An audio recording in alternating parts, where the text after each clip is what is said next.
L'érosion côtière accélérée par le changement climatique menace de façon croissante les habitations, les infrastructures et les écosystèmes. Face à cette urgence, les ministres de l'environnement des pays de l'Afrique de l'Ouest sont en réunion à Lomé, au Togo, pour trouver des solutions durables en matière de protection du littoral. Depuis que les températures augmentent, fait que la mer déborde et emporte tout.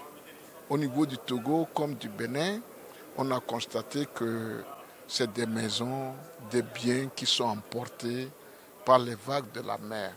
Et c'est ainsi qu'avec l'appui de l'UMOA, la Banque mondiale, il a été mis en place un projet qui consistait à protéger toute la côte ouest africaine.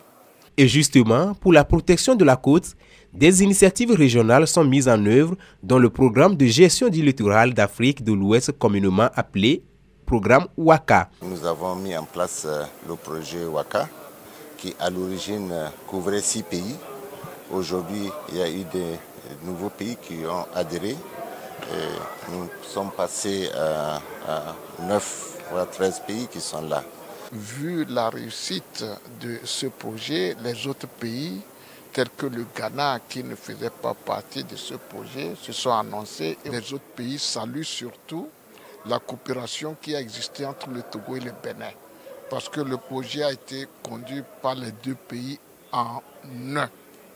Donc aujourd'hui, cela a permis de protéger la côte togolaise de Sanvi-Congé jusqu'à Goudrafond et du côté du Bénin aussi à partir de Sanvi-Congé vers Cotonou.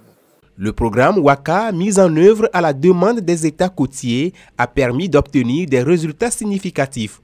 Au Togo, 30,18 km de littoral, soit 60,36% de la côte togolaise, ont été placés sous protection.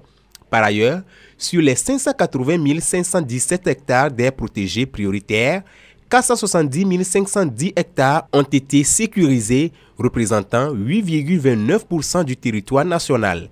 Pour rappel, l'une des décisions majeures attendues de cette réunion est l'adoption du projet de création de l'Observatoire régional du littoral ouest africain, ORLOA, un outil indispensable pour la gestion durable des côtes.